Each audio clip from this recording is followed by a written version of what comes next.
Welcome. Today's video is all about isolation, and really my goal in this video is to talk about isolating through the lens of not pathologizing and shaming people who are highly sensitive, who have trauma, who are depressed, who may be neurodivergent. For all the different reasons we might isolate, we're going to talk about those and destigmatize, but also identify what is the difference between the art of isolating and a beautiful day of self-care that looks like bed rotting or girl rotting, as I'll be talking about in my new podcast, or is it actually depression and something like functional freeze? I'm a licensed psychologist, so I hope to see you through the rest of this video. And at the end, if you were on my channel this morning, I'm going to explain to you a little blip that happened that basically changed the video I posted today. I always meant to post this video today, but unfortunately, a video I loaded up and had not been ready to post because I messed up on the timestamp in terms of the scheduling popped up. And it turns out that the sound quality was nowhere near where I needed it to be. So I'll be resharing and remaking, I guess I should say, that video at another time. Anyway, let's get into it. I'm so glad you're here. I made a video a couple years ago. It's actually my most viewed video on complex trauma and why we isolate. And as I've said before, when I learn new things and research and just expand my understanding of human beings, I always want to share those things with you. And at the same time, as someone who has been a big time isolator for many reasons throughout the course of my life, many of which I'm just now really understanding, I'm tired of it being pathologized and shamed. And yet I understand as a clinician that there can be a fine line between something like bed rotting and something like depression. So that is what I wanted to share.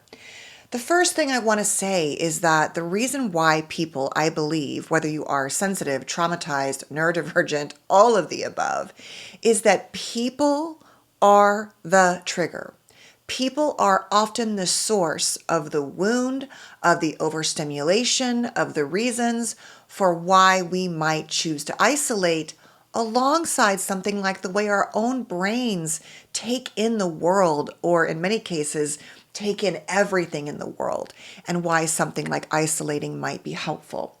So number one, though, if we're going to talk about this layer between trauma and childhood and relationships and something like neurodivergence, is that many people isolate at kind of the very just classic core baseline dynamic. They are what we call auto-regulators. They are self-soothers. And many of us learn to do this in childhood because of things like childhood emotional neglect, lacking anyone to really be there for you, physical neglect. In essence, we've learned to take care of our own needs. And oftentimes when we feel really emotional, whether or not we can tap into why or what's happening, the safest thing for us in childhood was something like being alone in our rooms. I've talked about playing music, albums on my blue carpeted floor in the 80s for hours every day. And even when I could be with my parents as an only child, I spent a lot of time alone. It turns out that maybe it wasn't just my being an only child like I used to think, that perhaps there's something inherently safe about being alone. And so for many of us, the core piece looks like something like a trait or dynamic of avoidant attachment, where we have learned to really be hyper independent and to take care of our own needs. And as I just said earlier, because human beings and the environment might be triggering, caring for ourselves alone might be our go-to. Number two, alongside that can be something like disorganized attachment. And remember, that's the fourth style, the often less talked about style. But in my experience, many traumatized people from the high end to the low end of big T and little t traumas often find that they have a mix of both anxious and avoidant qualities in relationships. So perhaps you might be really anxious and be socially motivated, but also when you become overwhelmed, when you feel vulnerable, that more avoidant, self-isolating side, or when you're feeling very wounded as a result of being anxious and maybe not receiving reciprocity in a relationship, and you just feel really shattered inside, that avoidant part can make us want to be alone. Number 3, these are all connected, of course, but being an introvert, getting your energy literally from being alone, you're resourcing when the world feels rich and quiet and peaceful and exciting. And that is how you regenerate. And alongside that, you might also be, which I know there's a lot of discussion around HSP and autism, but regardless of that, we do know that many of us come out of the womb, both animals and humans, with a more sensitive temperament. Sensitive temperament to the world, to people, to stimulation, to everything, to violence, whatever it is. And so for those reasons, we might find that being alone feels really good. Number 4, being easily triggered, easily wounded, and clearly traumatized, especially if you're walking around with a lot of unprocessed, unhealed trauma. If you don't have necessarily access to skills and tools like nervous system regulation, DBT, I'm going to share some books at the end of this that I love that are filled with skills and tools you can use. But it may be that your skin is so thin in terms of wound that everything feels, you're easily wounded in the sense that you feel easily rejected. And we'll talk in a minute about hypervigilance, but how all of that is connected. So let's do that actually. So when you are living in a state of hypervigilance, an activated state of fight or flight, you're often living in a state of detect and respond, detect and respond. What does that mean? That means that if you learned in childhood for any reason that it was important to pay attention, extreme attention, not just your, typical attention, to the mood and mind of your caregivers, because their mood and mind determine the temperature of your home, the emotional safety, whatever it was, you've learned to read people, their voice, their tone of voice, their body language, their eye contact, how they engage in the world. And it comes when that happens in repeated trauma, big T or little t, you've learned that you need to do something after you detect and respond. You need to isolate. You need to avoid conflict. You need to disengage. You need to hide. Whatever it is, you need to people please or fawn. You might go into a freeze state. Whatever it is, that walking on eggshells, fight or flight lives in your body, and it's not just percepting, it's not just perceiving people, it's often being highly sensitive and highly responsive to be whatever version, small, compliant, easy, whatever, that will quickly give you peace. It's like an outsourcing. I'm only good if you're good. We all know that's not a great way to go through life, but for so many of us, including myself, up until I learned about hypervigilance in this last decade and really trauma, that's what I thought good wives and good mothers did. They overly paid attention to everything and everyone and sacrificed their minds and bodies and selves in the process. The next one is you are depressed, and we'll talk about depression and this kind of newer topic often in social media called functional freeze, but this idea that you truly are disengaged, lacking energy, hopeless, not feeling well, not motivated, suffering in some way, and so that is why you're isolating. Number 7 is part of that classic complex trauma piece of the inner and outer critic. I'm not good enough, and so you won't accept me, so I'll stay home alone or do my own thing. And also perhaps the outer critic, and you're not good enough either. So no one is good, no one is safe. And so I keep myself removed because it's just too much to risk that internal and external criticism that I have to contend with if I go out in the world or engage with others. Number 8 is the world and people, society are not safe. So it's like a baseline of anxiety. Living in the US, there are many reasons for many different parts of our good and bad sides, I suppose, to fear things that we contend with here. So it could be actual physical danger and violence. It could be that just the idea of putting yourself in front of people is overwhelming and stressful. And so, or it's very anxiety provoking, but it feels very dangerous. And remember, going back to hypervigilance, fear is that piece, repeated fear. But in chronic hypervigilance, even though we think fear is there and we're always looking for it, when it becomes chronic, often we detect fear, but the actual danger is low. But our bodies and minds don't actually know that. And the last one is being neurodivergent, traumatized, autistic, having ADHD, any form of sort of the way your brain engages in the world, in which people are unsafe, the environment is overwhelming, overstimulating, or even if you're highly socially motivated and autistic, for example, it just takes a lot of resource out of you. Your window of tolerance shrinks, and so you need a lot of recovery time, and so that is why you isolate. So at the core, there can be lots of reasons why we might remove ourselves. And as you could tell from this list, they might sound bad, they're not necessarily bad.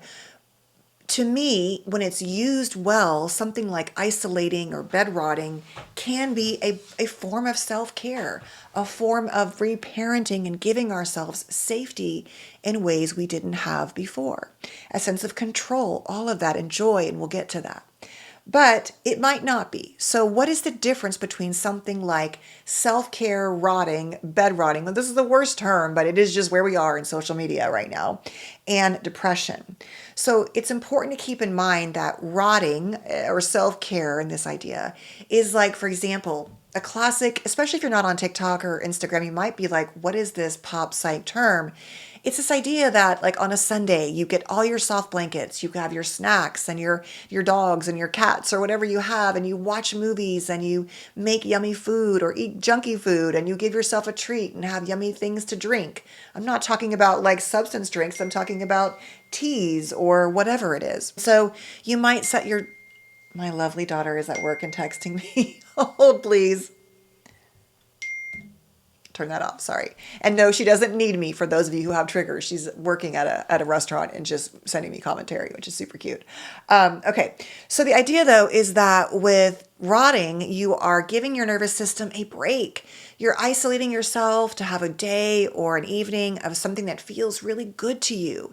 And for many of us, and I will say now with menopause and chronic illness, and working so much because we live in such a hustle culture for all of us, it can be that we are depleted. We have so much we're supposed to do and we're overwhelmed. And so getting in my bed, for example, after a work day, when I'm not sleepy, taking a bath, getting in my jammies that I, love and watching my favorite shows or binge watching is with a big thing of water, right? And maybe it's a girl dinner, maybe I just had dinner. The point is, it feels very safe and relaxing. There is nothing else I'd rather be doing. I'm not avoiding the world. I'm not longing for things. For many people, we can long for connection and we can be lonely. And this can also be why we're doing it, but we don't know how to make friends. And I think it gets really hard to make friends as you get older. And as a quick aside, I think many of us with autism, with all the things that are part of our story and lives plus trauma, it can be really hard to make friends, to, even just where do you find friends? And we'll talk about that a little bit at the end too. So there can be some, avoidance happening there. But when we're talking about it, like I'm saying, in a positive way, it's this idea of giving yourself a break. But if you want to do more and socialize more and all you're doing is isolating, that is different than selecting a day or evening, a week, or evenings, right, or a few hours to care for yourself. So the difference is in depression, we're looking at things like potentially lack of motivation, hopelessness, fatigue, lack of connection, feelings of tearfulness and sadness, could be anger, also anxiety, feeling worthless and alone in the world, recurrent thoughts of not being here, certainly physical dynamics, backaches and headaches and chronic pain in your body, sleep disturbances, which is a huge part of it, which if rotting is interfering with can be a problem, and we'll talk about that, reduced and or increased appetite, feeling like you just don't find joy in activities, and the only thing you do enjoy is being alone in your bed. And that can be for many reasons, and so we want to look at that. Not being able to concentrate or make decisions. So if you understand what I'm saying, like you're avoiding exercise, you're avoiding self-care, not because you just want to, because you're unable to in some way. That can be part of depression, really this idea of a functional freeze state, where we're really just and we're not engaging in the world, and we're using isolation as a coping mechanism, and it might be better than other bad mechanisms that we could be using. But really the key here is that we're incapable of doing other things in many regards. We're unable. And we're using this shutdown, isolation, freeze position as a way to cope. Quick reminder in terms of freeze, when we're talking about something like fight or flight, and we're looking at the autonomic nervous system in terms of polyvagal theory, I thought I'd share, this is just a great chart if you're a therapist, this polyvagal flip chart. But the idea is that we are living in our bodies in a way where we are really shut down in terms of our nervous system. And so in that parasympathetic state of ventral vagal, we're connected, we're engaged. In the sympathetic, we're in a mobilized state, that's that more fight or flight. But in a parasympathetic dorsal vagal, like a depression, a freeze state, we really are often conserving energy and resources and shutting down. And we're not really able to engage in the world the way we want to. And so that is different than saying, I need a day, a Sunday or a Saturday or after work. I need downtime. I need to watch my favorite shows on Netflix or Hulu and have my snacks. Or I don't feel well in my body. I have a chronic illness and I've used up using Spoon's theory, which came out of the chronic illness community and later became part of the autistic community language and lingo, is that we have only so many spoons per day. And for many of us, the first part of the day could be using up the bulk of our spoons, AKA our resources. And so it really is an individualized case-by-case dynamic. And so it's important to look at. So if you are saying, okay, I feel like I'm depressed, please consider reaching out for help through therapists, networking, family, friends, your doctor, whatever it takes to get the help that you need. And if you are trying to understand, well, is rotting, what are the benefits of rotting? It should be things like feeling like it's joyful, you feel rested, you feel like it's intentional, it's a reset in some way. It might be a place for you to feel just peace. It might be a way when you isolate to just really dive into your whatever your special interests are, from tinkering in the garage to reading or books or podcasts, building, creating, knitting, learning, whatever it is that, when you watch and binge shows, it feels like there's some joy in that, or maybe you needed to cry and that feels cathartic, that you feel like it helps with your overstimulation from the world, and that it isn't your only coping mechanism. It feels special in some way or meaningful. And if you have other mental health issues, trauma, depression, anxiety that are significant, and you have no other sources of support or help, this can't be your only coping skill. Theoretically, it can be, but you might not be able to make progress and move through those issues if you'd like to, if you're just sort of really shutting down and isolating, as opposed to using it as one of the tools in your sort of art of isolation toolbox. So if you are shut down, though, let's talk about that really quickly. Doing things like going for a walk. Let's say you're like, no, I am rotting, but I'm rotting too much. Going for a walk in a blue or green environment outside if you can and it's safe.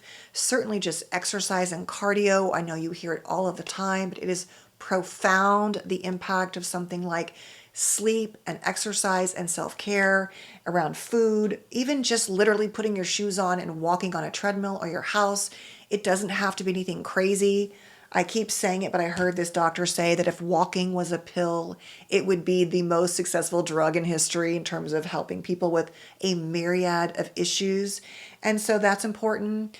Seeking out social groups, volunteering somewhere, putting yourself in the way of like-minded people that you think you might connect with. And even if you don't, a cooking class, a political volunteering thing. I saw one for parents of LGBTQ kids, right? Whatever it is where you feel like no matter what, I'm going to get something out of this. And best case scenario, I'm going to put myself in the way of meeting like-minded humans. Taking baby steps is really important. I think we often get these massive ideas about things. I do this, I get really excited and I need to slow down and pace myself. And the last thing I'll say is this is true for me too, that, building friendship is also important, but friendships, even when they're wonderful, if you have a depleted nervous system, if you're autistic or ADHD perhaps, or your life is really filled, that you can long for that, but also be overwhelmed. And so at some phases in life, we might want to retreat a bit. But if you're really missing out and want those things, it's important to lean in and try to find ways to add that so that friendship becomes a tool, just like girl rotting, bed rotting, human rotting in some way. Or just seeing it as a self-care tool alongside connection, because we do know that depression loves disconnection and isolation, and we do need connection as human beings. And so there's a fine line, but I think it's important to identify there can be differences and to not just pathologize something and say that's bad and add more shame. I don't want to feel bad about the fact that in the evening I get in my bed and I feel really happy when I do it. I spend my day talking to people and working like I'm working my life.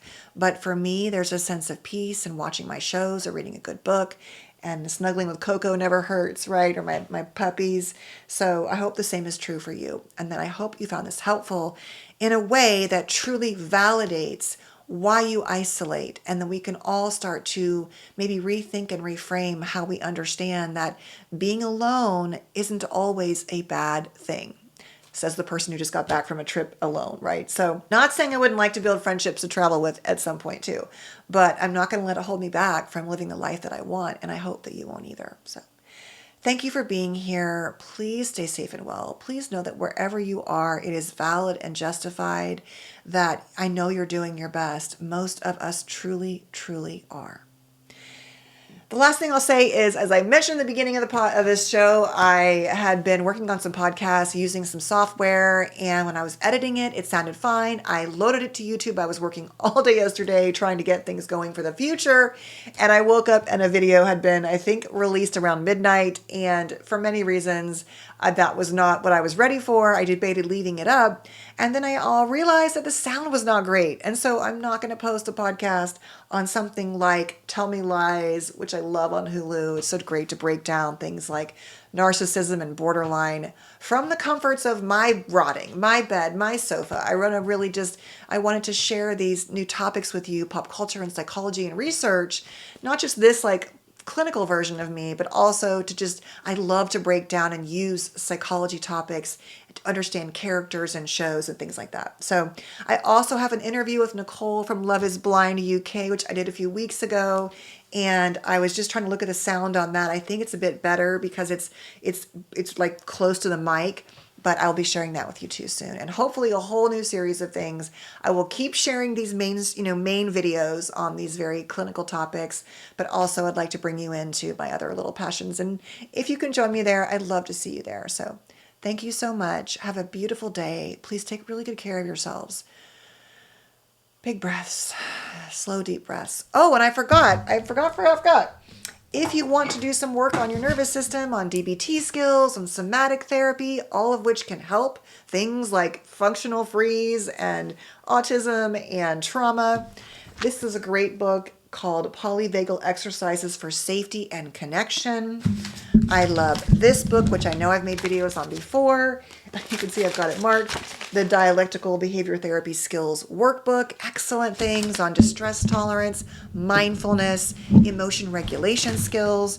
And lastly, this book, which is a big one, the Somatic Psychotherapy Toolbox. Worksheets and exercises to treat trauma and stress. Some of these are sort of therapist focused, but I honestly think so many of you are so well versed in the psychology universe that you'd be able to find many of those helpful as long as you feel safe in your body to do so. If you're not sure, reach out for help first before you engage in any of those exercises and tools, as all of the books suggest, and as I will always remind you. Okay, that's it. Thanks so much. Have a beautiful day. I'll see you soon. Bye.